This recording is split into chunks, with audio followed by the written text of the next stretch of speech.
আপনারা মুহূর্তের মধ্যে বলেন হাদিস না মানলে সে কাফের। হাদিস না মানলে যদি মানুষ কাফের হয় তাহলে পৃথিবীতে আপনি কোথাও মুসলমান খুঁজে পাবেন না। তার কারণ বিশুদ্ধ হাদিস, যে হাদিসটি মুসলিম শরীফের 2য় খণ্ডে যে হাদিসটি আল্লাহ রসুল উল্লেখ করেছেন, আন আবি সাইদিনের খুদ্রি আন্না রসুল্লাহ সাল্লাম কলা লা তাকতুবু আন্নি অমান কাতাবা আন্নি গারাল কোনে ফালিউম হেহু। এই হাদিসটি সহিহ মুসলিম 2য় খণ্ড 214 পৃষ্ঠা। এই হাদিসে আল্লাহ রসুল বলেন, আবু সাইদ খুদ্রি থেকে হাদিসটা মরফু হাদিস, মানে সরাসরি রাসূল থেকে সাহাবীরা রওয়ায়াত করেছেন। এই হাদিসে কোনো দুর্বলতা নাই, এটাকে মরফু বলা হয়, মানে সাহাবীরা সরাসরি রাসূল থেকে হাদিসটা বর্ণনা করেছেন। কি আল্লাহ রসুল বলেন, লা তাকতুবু আন্নি, আমার থেকে তোমরা কিছু লিখো না, অমান কাতাবান্নি গায়রাল কোরআনে, কোরআন ছাড়া যারা আমার কাছ থেকে কিছু লিখেছো ফালিউম, সেটা তো তারা মিটিয়ে দেয়, সেটা তো নষ্ট করে দেয়। আল্লাহ রসুলের এই কথা বিশ্বাস করে সাহাবী, তাবি, তাবুত তাবিন, এই 3 যুগের মধ্যে তারা কোনো হাদিস গ্রন্থ রচনা করে নাই। ইমাম বুখারী, ওনার জন্ম 194 হিজরি, উনি হলেন আওয়ামুন নাস। তার কারণ উনি যদি 182 হিজরির আগে জন্মগ্রহণ করতেন তাহলে উনি তাবুত তাবিন হতে পারতেন। তাবিকে দেখলে তাবুত তাবিন হয়। সর্বশেষ তাবি হুসাইম ইবনে বশির, তার ইন্তেকাল হয়েছে 182 হিজরিতে। কাজে ইমাম বুখারী এই সর্বশেষ তাবি হুসাইম ইবনে বশির ইন্তেকালের 14 বছর পরে ওনার জন্ম। 194 না 12 বছর, 82 থেকে 94, 12 বছর। তো উনি তাবিনদের যুগ শেষ হওয়ার 12 বছর পরে জন্মগ্রহণ করছেন, ফলে উনি আর তাবুত তাবিন হতে পারেন নাই, উনি আওয়ামুন নাস। কাজে এই আওয়ামুন নাসের থেকে নিচের দিকে আমরা সবাই কিন্তু এই হাদিসটা অমান্য করেছি। আল্লাহ রসুল বলছেন যে আমার থেকে কোরআন ছাড়া কিছু লিখো না, কিন্তু সবাই লিখছি, পড়ছি, বলছি, বয়ান করছি। তবে হাদিসের মধ্যে যে হাদিসগুলি কোরআন দ্বারা প্রমাণিত, রাসূলকে বর্ণনা দেওয়া হয়েছে, সেগুলি কিন্তু এর আওতায় পড়বে না, সেটা তো কোরআনের অধীনে চলে যাবে।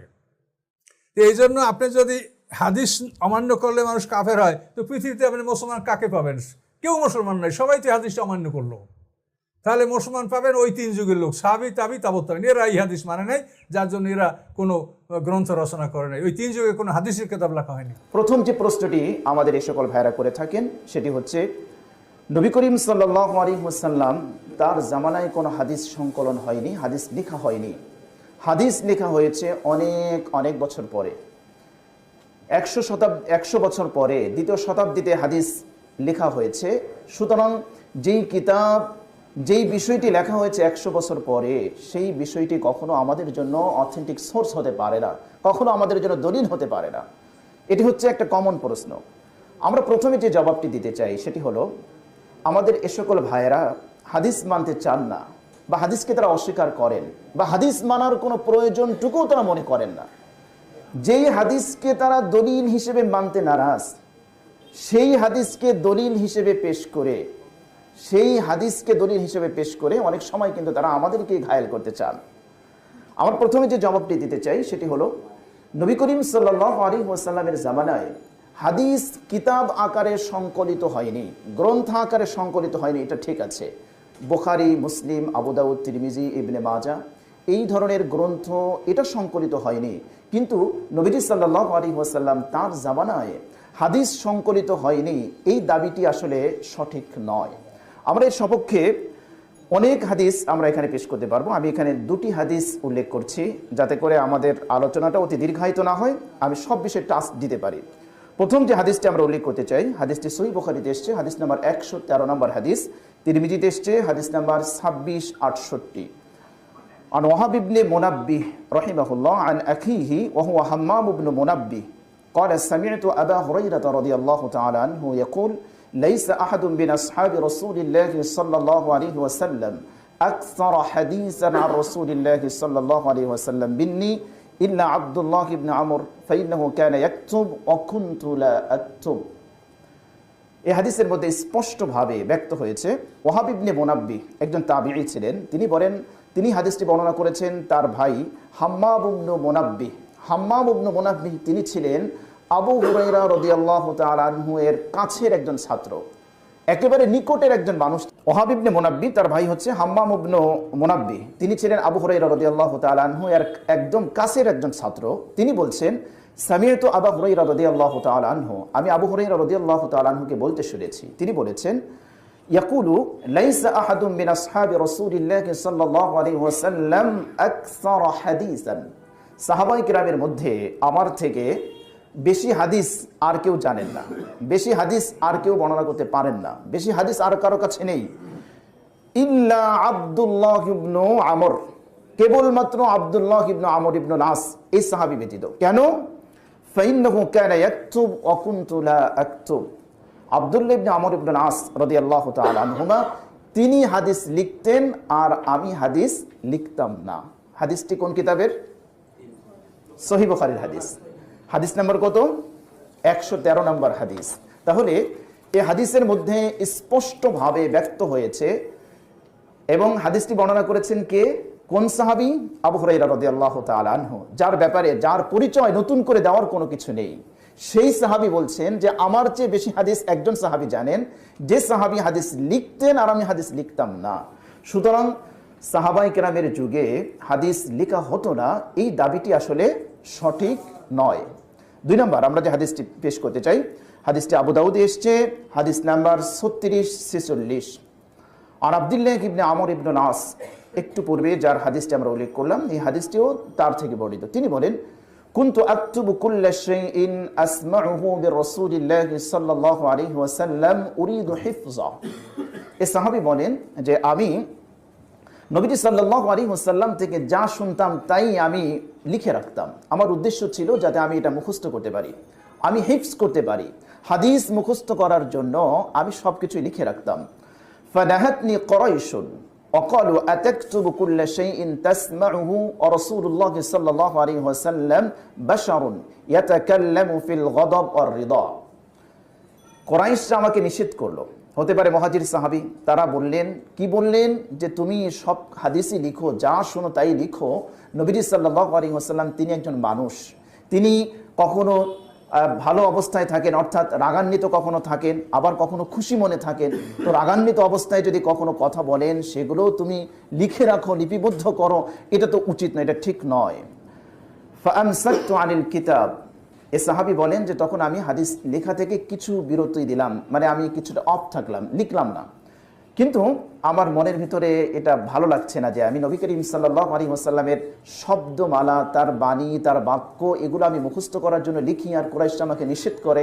আমি গিয়ে ফাযাকারতু যালিকা লিরাসূলিল্লাহি সাল্লাল্লাহু আলাইহি ওয়াসাল্লাম, আমি নবীজির কাছে গিয়ে জিজ্ঞেস করলাম, বিষয়টা উপস্থাপন করলাম, ইয়া রাসূলুল্লাহ, আমি তো আপনার সব কিছুই লিখে রাখতাম, আপনি যা বলতেন, কিন্তু কুরাইশরা তো আমাকে এই জিনিস লিখতে নিষেধ করে, আমি এখন কি করব? ফাআউমা বিউসবুইহি ইলা ফিহি ফাকালা, নবীজি সাল্লাল্লাহু আলাইহি ওয়াসাল্লাম তার মুখের দিকে আঙ্গুল দ্বারা ইশারা করলেন। ফাআউমা, ইশারা করলেন, বিউসবুইহি, আঙ্গুল দিয়ে, ইলা ফিহি, তার মুখের দিকে। ফাকালা উকতুব ফাওয়াল্লাযী নাফসি বিয়াদিহি মা ইয়াখরুজু মিনহু ইল্লা হাক্কুন, তিনি আমাকে নির্দেশ দিলেন, উকতুব, তুমি লিখো, তুমি লিখতে থাকো, ওই সত্তার কসম যার হাতে আমার প্রাণ, আমি মুহাম্মদুর রাসূলুল্লাহ সাল্লাল্লাহু আলাইহি ওয়াসাল্লাম, আমার জবান থেকে সত্য ছাড়া কখনো মিথ্যা বের হয় না। বলেন না সুবহানাল্লাহ, আল্লাহু আকবার। এত স্পষ্ট বক্তব্য, এবং দুটো হাদিসে সহিহ বুখারীর হাদিসের ব্যাপারে তো কোনো কালাম নেই, কোনো কথা নেই। দ্বিতীয়ত আবু দাউদ শরীফের হাদিস। তাহলে নবীজি সাল্লাল্লাহু আলাইহি ওয়াসাল্লামের জামানায় হাদিস লেখা হতো না, এই দাবিটি সত্য নাকি মিথ্যা? আমরা দুটো হাদিস উল্লেখ করলাম, আরো বহু হাদিস উল্লেখ করা যাবে, আমরা ওদিকে যাচ্ছি না। 2 নম্বর, যেই প্রশ্নের মাধ্যমে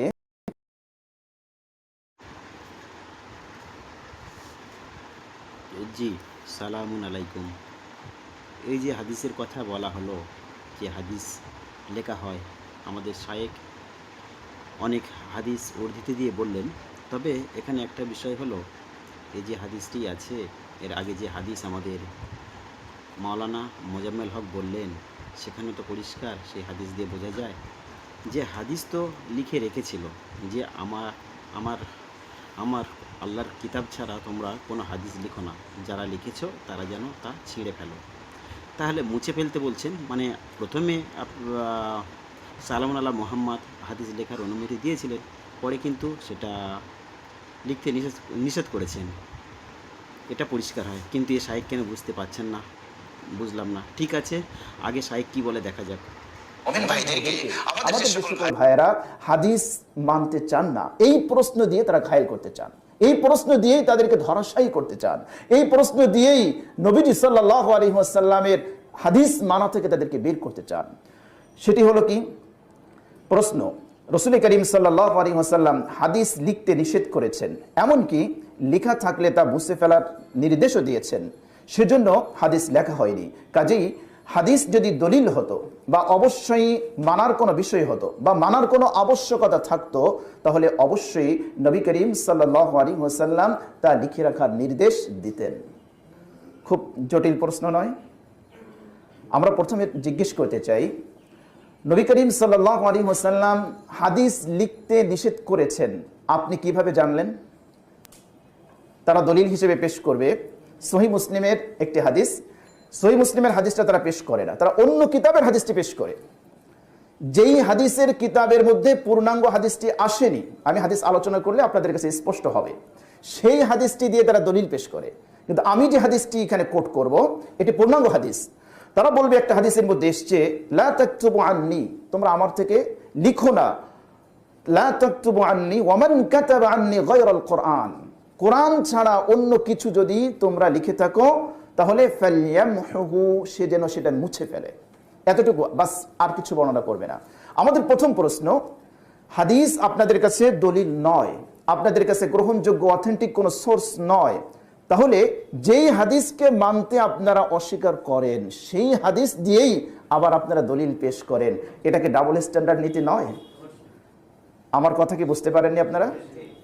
যেই হাদিস আপনাদের কাছে দলিল নয়, আপনারা যে হাদিস মানেন না, যেটা অথেন্টিক সোর্স হতে পারে না, সেই হাদিস দিয়ে আমার যারা হাদিস মানে তাদের বিরুদ্ধে দলিল পেশ করা, এটা কি দ্বিমুখী নীতি নয়? অবশ্যই দ্বিমুখী নীতি। সুতরাং আপনি তো দলিল দিবেন কোরআন দিয়ে, আপনি হাদিস দিয়ে দলিল দিতে পারেন না। কেন? আপনি হাদিস মানতে নারাজ, আপনি হাদিস মানেন না। তাহলে নবী করিম সাল্লাল্লাহু আলাইহি ওয়াসাল্লাম হাদিস লিখতে নিষেধ করেছেন, যদি আমরা আপাতত মেনে নেই, ঠিক আছে, চলুন আমরা আপনাদেরকে রাসূল করিম সাল্লাল্লাহু আলাইহি ওয়াসাল্লামের হাদিসে নিয়ে যাই, দেখি হাদিসে কি আছে। হাদিসটি এসছে সহিহ মুসলিমের হাদিস নাম্বার 7400 হাদিস। এই হাদিসটি হচ্ছে পূর্ণাঙ্গ রূপ, কিন্তু এই হাদিসটি অন্য সূত্রে বর্ণিত হয়েছে অন্যান্য কিতাবের মধ্যে। আমি যতটুকু উল্লেখ করেছি বাস অতটুকু, এরপরে আর উল্লেখ হয়নি। দেখুন হাদিসের মধ্যে কি বলা আছে। আন আবি সাঈদ আল খুদরি রাদিয়াল্লাহু তাআলা আনহু আন্না রাসূলুল্লাহ সাল্লাল্লাহু আলাইহি ওয়াসাল্লাম قال لا تكتبوا عني ومن كتب عني غير القرآن فليمحه ইলা আখিরিল হাদিস, রাওয়াহু মুসলিম। আবু সাঈদ খুদরি রাদিয়াল্লাহু তাআলা আনহু থেকে বর্ণিত, তিনি বলেন নবীজি সাল্লাল্লাহু আলাইহি ওয়াসাল্লাম বলেছেন, লা তাকতুবু আন্নি, আমার থেকে তোমরা লিখো না। যে এক উলামা, খুব বড় আলেম, ওয়াজ করছেন, লাউলাকা লামা খালাকতুল আফলাক। এর অর্থ হলো লাউলাকা, মানে এটা হাদিস কুদসি, মানে আল্লাহ বলছেন। কত বড় কথা! আল্লাহ বলছেন লাউলাকা, যদি না হতেন আপনি, লামা খালাকতুল আফলাক, তাহলে আমি মহাবিশ্ব সৃষ্টি করতাম না। এই হাদিসটা হর আপনার শোনেন না আলেমের মুখে? যদি না হতেন আপনি, তাহলে আমরা, আল্লাহ বলেন, আমি এই মহাবিশ্ব সৃষ্টি করতাম না। এখন এই হাদিসটা কি? এখন এই হাদিসটা কি? এটা কোরআনের সাথে আপনি একটু মিলিয়ে দেখেন, তখনই আপনি বুঝতে পারবেন।